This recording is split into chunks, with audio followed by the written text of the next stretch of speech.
Salam sukses agribisnis. Jumpa lagi dengan redaksi Penebar Swadaya. Kali ini kita akan menghadirkan sebuah terobosan budidaya ikan gurami. Jika selama ini budidaya gurami banyak dilakukan di lahan yang luas, maka kini kita dapat membudidayakan ikan konsumsi berharga fantastis ini di teras. Sangat cocok bagi kita yang tinggal di perumahan berlahan sempit. Terobosan apa saja yang bisa dilakukan untuk budidaya gurami? Praktisi dan peneliti gurami Haji Muhammad Sulhi akan menjelaskan pada Anda para pembaca buku Penebar Swadaya.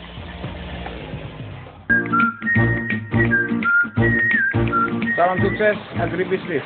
Para pemirsa sekalian, saya ingin mengajak kita belajar dalam budidaya gurami. Selama ini kita kenal kalau budidaya gurami yang kita tahu bahwa perlu lahan luas dan cukup lambat pertumbuhannya. Nah, ada satu terobosan baru bahwa kita bisa budidaya gurami dengan pemanfaatan lahan pekarangan. Budidaya gurami ini banyak segmentasinya, jadi pangsa pasarnya itu cukup luas. Dari mulai telur sudah mempunyai pangsa pasar, kemudian 1 bulan sudah ukuran kelingking punya pangsa pasar sampai ke ukuran konsumsi. Kurang lebih ada 9-10 ukuran pangsa pasar. Saat sekarang, saya ingin mengajak Anda dan para pemirsa sekalian untuk belajar budidaya gurami dengan memanfaatkan lahan pekarangan, yaitu dengan sistem resirkulasi. Kita hemat lahan, hemat air, tapi tidak mengurangi produktivitas gurami tersebut, juga kecepatan tumbuhnya. Sistem resirkulasi bukanlah hal yang sulit. Alat dan bahan yang diperlukan pun sangat mudah didapat di pasaran. Selama kita mau mencoba, pasti akan ada jalan untuk menuju sebuah keberhasilan.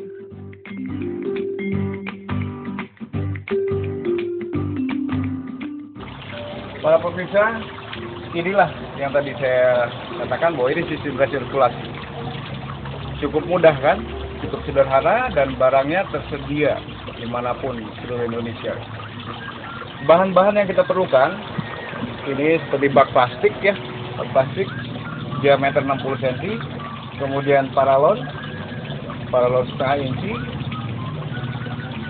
bak ember besar ini untuk filter sebelah sana. Nah, prinsipnya kita memutar air karena saat benih tetap gurami butuh oksigen. Jadi oksigen terus bertambah, ini kita berputar. Dan kalau memang mungkin kalau siang cukup oksigen cukup lengkap, cukup stabil, kita hidupkan hanya malam. Itu pun akan membantu pertumbuhannya. Ini paralon untuk menampung air keluar dari bak-bak ini. Kita salurannya dari paralon ini ke sini, keluar, kemudian masuk ke sini, masuk ke filter pertama. Jadi ada 2 filter. Ini filter pertama, ini teknik penyaringan dari atas. Kemudian dihubungkan ke filter kedua dari bawah, ada paralon menghubungkan ke sini. Ini teknik penyaringan dari bawah.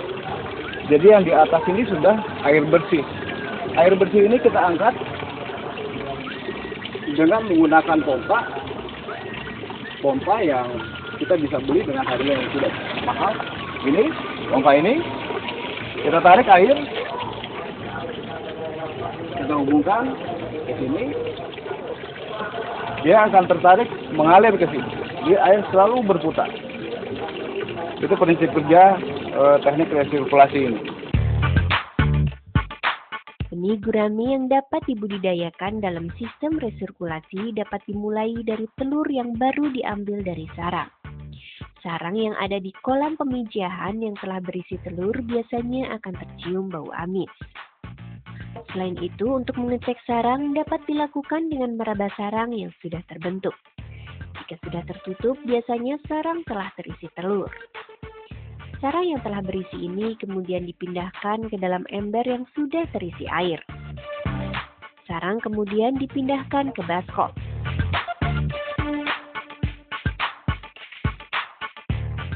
Caranya, angkat sarang sedikit demi sedikit agar telur yang menempel terjatuh ke dalam air. Pindahkan telur ke wadah baskom yang berisi air. Lakukan terus hingga tidak ada lagi telur yang menempel pada bahan sarang.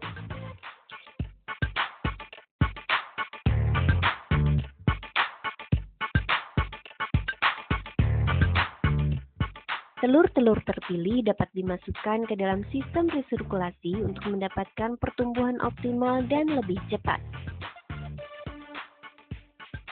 Nah, di sistem resirkulasi ini, kita bisa dari ukuran telur, penetasan, sampai dia lepas yolk sac atau habis masa kuning telur.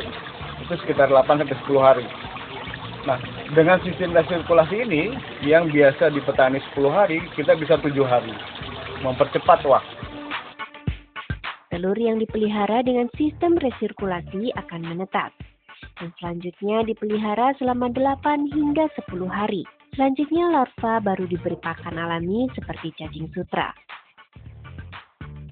Kalau telur itu kepadatannya sekitar 100 sampai 200 butir per liter air. Dari situ kita bisa lanjutkan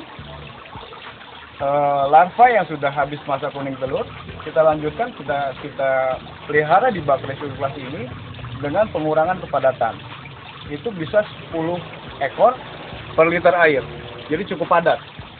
Kalau di kolam, itu sekitar 100 per meter. Kalau ini bisa per liter, 10 ekor per liter. Jadi seperti itu. Nah, untuk tahap kedua, yang tadi dari larva lepas kuning telur, selama 1 bulan, ini bisa dipelihara di sini sampai ke ukuran segmen berikutnya, yaitu ukuran kelingking. Kalau kita bisa perhatikan dari telur harga 35, kemudian masuk ke ukuran kelingking, itu sudah Rp130. Sudah cukup jauh. Dengan pemeliharaan yang baik dan pemberian pakan secara teratur, larva akan tumbuh menjadi ukuran kelingking. Pemirsa, pemeliharaan dari lepas kuning telur tadi, nah inilah ukuran selama sebulan, itu ukuran sebesar ini yang kita bisa hasilkan. Kelangsungan hidupnya cukup tinggi dengan teknik resirkulasi ini. Itu bisa mencapai lebih dari 90% kelangsungan hidupnya. Ukuran seperti ini, kalau gurame ini udah sekitar harganya sudah cukup lumayan. Nah, kalau menurut saran saya dari ukuran seperti ini, kita nggak usah di sistem resirkulasi setelah dari panen ukuran ini gitu ya. Kita lebih efektif kalau kita pelihara di bak-bak yang lebih luas seperti kolam-kolam terpal. Benih gurami ukuran kelingking dapat dipanen untuk dijual. Namun jika ingin mendapatkan benih dengan harga yang lebih tinggi, benih tersebut dapat dipelihara dalam bak atau kolam terpal yang sudah dipupuk untuk menumbuhkan pakan alami. Selama pemeliharaan, benih dapat diberi pakan tambahan berprotein tinggi. Pemberian pakan dilakukan secara teratur agar pertumbuhan benih berlangsung dengan baik.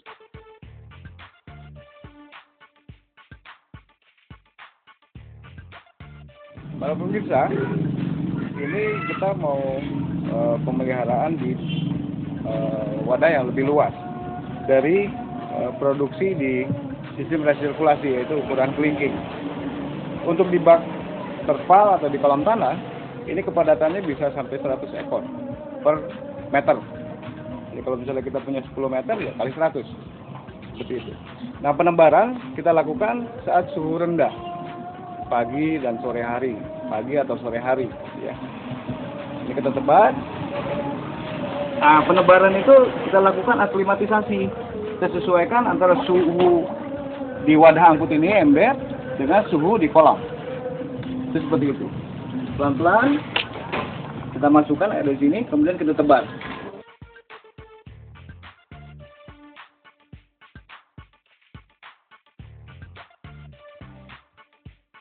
Para pemirsa, kita pelihara di bak ini itu sesuai target kita. Apa kita mau sampai ukuran jempol atau ukuran segmentasi yang lebih besar lagi.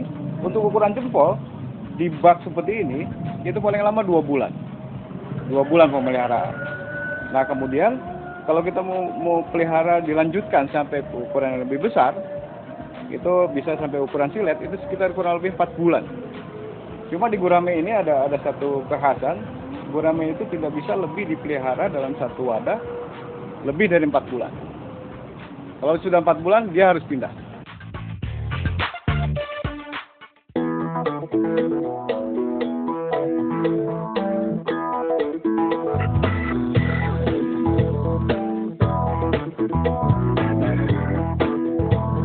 Selain dengan sistem resirkulasi, pendederan gurami juga dapat dilakukan dengan menggunakan sistem aquaponik.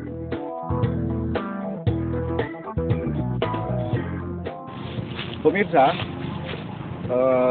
pendederan gurame di samping kita budidayakan di kolam resirkulasi akan lebih efektif setelah dari resirkulasi itu kita pelihara di bak-bak yang lebih luas dengan sistem aquaponik. Pemirsa, akan saya ajak ke salah satu teman saya yang memang dia ahli di teknik aquaponik. Pada dasarnya, prinsip aquaponik hampir sama dengan sistem resirkulasi karena tidak mengalami pergantian air baru. Air pemeliharaan dialirkan ke penampungan untuk selanjutnya difilter atau disaring.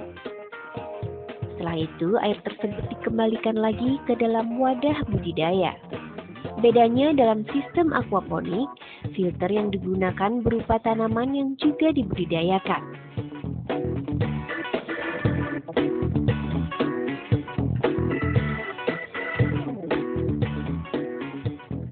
Assalamualaikum. Waalaikumsalam. Wih, apa kabar Pak Junyo? Baik, Pak Ji. Ini lagi Ini lagi ngasih makan ini. makan ya. Gimana nih? Sistem kerjanya kayak gimana Pak Junyo? Prinsipnya itu aquaponik itu adalah memanfaatkan ada 2 sistem di sini.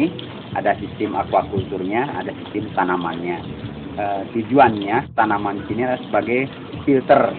Dalam artian ada simbiosis mutualisme antara tumbuhan dengan ikan. Dalam sistem aquaponik, suplai nutrisi tanaman diperoleh dari sisa pakan yang tidak termakan. Sisa pakan ini akan disedot oleh pompa lalu dialirkan ke sepanjang petakan wadah budidaya tanaman. Sisa pakan itu secara otomatis akan terfilter sehingga air akan kembali menjadi bersih. Karena kasih pakan itu pakan yang tidak termakan ataupun sisa pakan itu akan jadi racun buat ikan.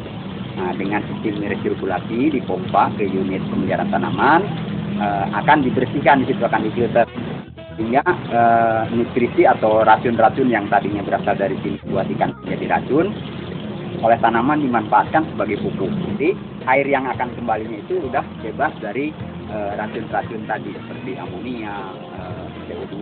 Tanaman yang dapat ditanam dalam sistem aquaponik misalnya tomat, kangkung, dan jenis tanaman sayur lainnya. Kalau tanamannya apa aja yang bisa Untuk sistem ini banyak tanaman sayuran yang biasa dipakai. Di antaranya kangkung, ada cabai, ada tomat, kemudian terong juga bagus. Cuman ada bedanya nih antara tomat dengan kangkung. Kalau kangkung itu kan dia tahan rendaman. Nah, itu harus disetting kepada sistem ininya. Ada yang namanya sistem tergenang gitu ya. Ada yang pasang surut. Pasang surut seperti yang di sini. Ini adalah sistem pasang surut karena untuk tomat ya. Kalau tomat itu dia tidak tahan genangan sehingga harus ngasih kesempatan kepada tomat itu untuk berrespirasi. Jadinya ada udara di situ. Ikan gurami yang dapat dibudidayakan dalam wadah ini dapat dimulai dari stadium larva. Dengan sistem aquaponik, pertumbuhan gurami dapat lebih cepat dibandingkan dengan sistem kolam tergenang. Selanjutnya di samping tanaman nih, dengan sistem aquaponik ini ikan yang cocok untuk di bak ini. Tahapan pendederan, pembesaran atau jenisnya ikan apa aja? Kalau jenis yang udah saya coba itu lele di sini ya, gurame. Tapi sampai saat ini saya belum membesarkan, baru tahap pendederan. Itu yang paling efektif dan bisa dikatakan produktif lah. Kalau pembesaran mungkin bisa juga skalanya posisi kolam harus tinggi, ini airnya harus lebih dalam gitu ya. Kalau kepadatan normal pendederan gurame hanya 100 ekor. atau 150, ini bisa 2 kali lipat. 2 kali lipat. Ya. Dan yang penting hemat air di sini. Air, ya? Hemat air kalau kita pelihara di dalam sistem normal itu notabene kalau kita bikin kolam itu harus air ngegelontor atau kita hanya punya sumber mata air, sumur, hematnya itu bisa 400%. 400% menghemat. Ini kangkung ya? Kangkung, ini tanamannya kangkung, kolamnya diisi ikan gurame. Ini ukuran apa? Ukuran muku ya, kalau petani namanya muku. Muku ya, Muku sekitar kelingking. 0, sekian gram. Ya. Kepadatannya Untuk berapa? saya coba 150 ekor Per meter. per meter. Per meter. Rencananya kalau pengalaman Pak Jojo berapa bulan? Ukuran jempol. Kalau 2 jempol bulan, ya, sudah 2 bulan. Ya. mungkin lebih cepat, Pak. Lebih cepat, ya? Iya, sementara pakannya juga masih cacing ya, belum dicoba pakan buatan. Cacing pada minggu-minggu pertama ya. Selanjutnya dicoba itu pakan buatan. Karena ya itu untuk nutrisi tanaman juga kalau Ya. pakan buatan ya. Budidaya gurami memang mampu menghasilkan keuntungan yang cukup fantastis. Namun tentunya perlu ketekunan dan penuh perjuangan. Untuk lebih meyakinkan, kami akan mengajak para pemirsa sekaligus para pembaca buku Penebar Swadaya berkunjung ke salah satu petani gurami yang cukup sukses. Oke, Pak Jojo, makasih nih. Oh iya. Udah dapat pencerahan ya, pencerahan Mudah-mudahan baru, lah. teknologi baru, itu sistem aquaponik ya. Bagus dikembangkan buat ini, Pak Haji. Peningkatan gizi keluarga yang untuk pembesarannya. Oke, Gitu. makasih ilmunya. Iya. Semoga Jadi mudah-mudahan si terus ibu-ibu dapat sayuran, tidak usah belanja, jadi cukup panen sayuran, Sampai terus nyambel, dapat ya? ikan nyambel. Iya. Makasih Pak Jojo. Oke. Ketemu lagi. Iya. Sip.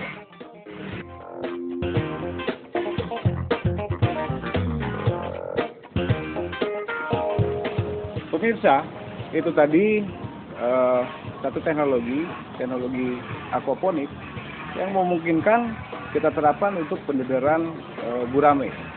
Nah, pemirsa, untuk lebih meyakinkan tentang budidaya gurame ini, Anda akan saya ajak ke salah satu tokoh budidaya gurame yang cukup sukses, yaitu yang tidak terlalu jauh dari daerah.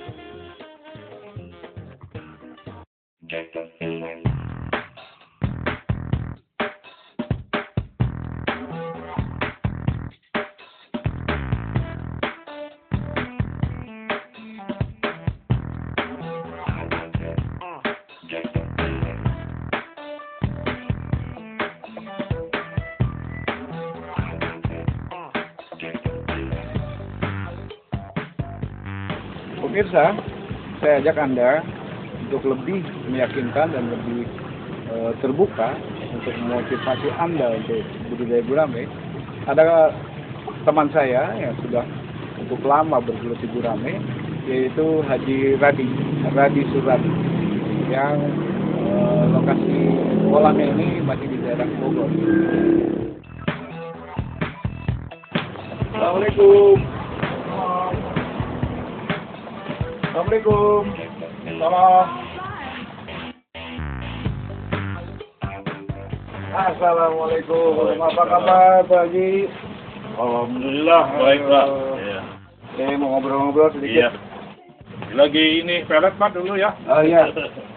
Silakan Pak.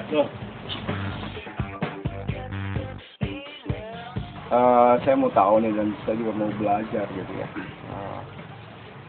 Gimana sih awalnya Pak Haji gitu? Kalau kita mau lihat gitu, awalnya ada berapa kolam Pak Haji saat mulai usaha sampai sekarang sudah sukses. Jadi begini ya, saya punya orang tua saya punya kolam 6 diterusin sama saya. Terus permodalan itu memang saya sangat minim. Dari 6 kolam itu berapa luasannya? Kurang lebih 300 meter lah. 300 300 meter ya. Terus karena permodalan di perkampungan itu kan sulit sekali. Susah ya. Ya, jadi memang di kolam itu ada induk itu nelor Pak. Jadi saya seolah-olah permodalan itu dari nol, tidak bermodal. Juga sampai sekarang juga kata saya nggak usah gede-gede permodalan gurame, 100.000 juga cukup. Beli aja telur, atau 2 ribuan, Iya. dibesarkan jadi besar-besar. Ya mungkin dalam 1 tahun udah jadi pedaging. Nah itu kalau memang utuh, itu udah berlipat ganda itu. Oh iya, dari 100.000 itu kita beli telur, kita pelihara di lahan pekarangan ya. Pekarangan. Agar sirkulasi segala macam. Iya begitu Pak. Jadi nanti penemuan kalau udah mengelola, jadi kita nambah pengetahuan itu dari penemuan sendiri. Perkembangan gurame makin kesini, makin ini Pak, makin maju gitu. Dikarenakan memang yang membutuhkan ikan gurame banyak. Iya, juga harga tinggi. Berapa sekarang harga? Sekarang udah 35 konsumsi di kolam. Di kolam, asal ada mau berapa puluh ton juga ada pembelinya Pak. Banyak yang ke Pak Haji minta gurame segala macam. Hampir tiap hari. Tiap hari. Yang mesen daging gurame itu. Terutama sekarang lagi ngirim ke Sukabumi Pak. Sukabumi ya. Iya. Sekarang nih. Kalau sekarang Pak Haji ada berapa kolam jumlahnya?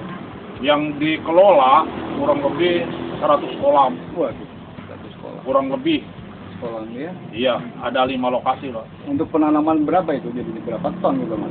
Iya, itu tidak ini sih, tidak sama Pak. Jadi nanam bervariasi. Ada dari pendederan ya, dari kolam itu ke pendederan. Ada yang dari 2 jari, ada yang 3 jari, ada yang dari 1 kilo 456. Oh gitu. Jadi bervariasi, jadi panen ini terjual, ini udah masuk lagi ke empam. Kalau yang ukuran konsumsi, ukuran daging itu sampai berapa ton kalau panen? Kemarin dalam 1 tahun hampir 18 ton ada. 18 ton ya? Iya. Kali 35.000 ya? Kali 35. Dari usaha gurame nih, udah hasilnya apa aja nih Pak Haji? Nambah hasil apa aja? Saya bisa kebeli tanah Pak. Sampai Iya. berapa ribu meter, berapa hektar? Iya, mungkin sekitar 6.000 meter saya kebeli udah dari hasil ikannya. Ikan gurame. Terus Ikan apa lagi? Bisa bikin toko saya tuh di atas. Terus ya lain-lain lah. Bisa membiayain anak-anak kuliah. Alhamdulillah gitu Pak. Jadi untuk makan sehari-hari saya kira udah cukup lah. Gitu. Kalau boleh tahu Pak Haji, kenapa sih milih gurame? Jadi gurame Kelebihannya itu apa? Iya, kelebihan dari ikan lain Pak itu yang pertama tidak kebeli pelet juga gurame akan hidup. Dikasih makan daun-daunan seperti daun talas, daun sente gitu. Kalau ikan lain kan harus pakai pelet semua. Juga harganya di bawah. Kalau gurame harganya tinggi lagi. Hanya tinggal menggali fondasi cara merawat ikan gurame bagaimana gitu. Kalau saran Pak Haji atau tips Pak Haji itu dalam budidaya gurame apa sih sampai Pak Haji bisa sukses seperti itu? Jadi saya tekun di bidang gurame Pak. Jadi anggota saya di ikan lain ada, di lele, patin, bawal. Tapi saya tetap pribadi saya mengelola gurame. Tapi saya senang gurame dari belum tahu ekonomi gurame sampai tahu saya udah senang dari sambil terus belajar ya. Sambil terus belajar. Sampai sekarang belum berhenti belajar. Belum berhenti. Dari Balekan Waru Bogor, dari Dinas Perikanan. Nah, akhir-akhirnya penemuan sendiri juga saya belajar dari kesalahan sendiri, Pak. Oh, bagus ya. Iya. Saya salah nih, tapi saya pelajari. Udah perbaiki. Iya. Sekarang ukuran apa aja, segmen apa aja? Apa dari melihara telur, apa daging saja gitu yang Pak Haji lakukan? Saya mulai dari pendederan telur, merawat telur ya, pendederan di kolam, juga pedaging sampai pemasaran. Pak Haji udah sekian tahun dan sekarang Pak Haji udah sukses budidaya gurame. Udah bisa bikin toko, bisa punya tanah gitu ya dari 300 meter dari 2 sampai 3 hektar ya. Iya. Kalau dilihat manfaat lainnya gitu, manfaat lain, terutama kita orang Islam gitu ya, orang Islam. Ada nggak tabungan kita untuk kesana? Ada Pak yang kaitan dengan keagamaan ya, keislaman. Jadi banyak yang nanya ke sini, ya banyak yang belajar gitu. Jadi saya memang apa adanya disampaikan. Kebanyakan bapak-bapak yang udah mau pensiun itu nanya kadang-kadang dari mau belajar, mereka belajar ingin tahu gurame iya. gitu ya. Dari mulai telur, perawatan telur sampai pedaging sampai pemasaran. Sampai nginep, ada yang nginep? Ada yang 3 bulan Pak. ada yang 6 bulan di sini. Kalau lama begitu gimana itu? Ya dia Makannya segala makan, macam? kadang-kadang ada yang masak sendiri, dia kadang-kadang bayar sendiri ya kepada yang Kerja? masak Oh, gitu. gitu. Dia. Juga dari sekolah-sekolah SMK, SMK gitu. dari Sukabumi waktu itu. Mahasiswa ada yang ke sini? Mahasiswa banyak Pak. Ada yang kena apa namanya jadi lahan penelitian di sini? Ada juga? Pak, ada. Dari mana aja? Bogor, Jawa Tengah, Jawa Timur ada? Ada dari Tegal Pak, Oh, Tegal ya? dari Tegal. Itu banyak, mungkin 30 orang waktu itu. Kalau orang yang pelatihan itu, Pak Haji narik bayaran nggak? Saya nggak bisa mengatakan harus bayar sekian, nggak bisa Pak. Oh, gitu ya. Jadi saya hanya silahkan aja kalau ada, apalagi yang muda-muda. Kita mah dakwah aja ya. Jadi saya supaya ada nanti untuk di akhirat Pak. Amin, amin, amin. Udah sukses di dunia, sukses di akhirat Sukses di ya. akhirat. Oke, Pak Haji, makasih. Iya. Pemirsa, tunggu apa lagi? Kapan lagi? Ini sudah banyak contoh. Dan hasilnya cukup menjanjikan.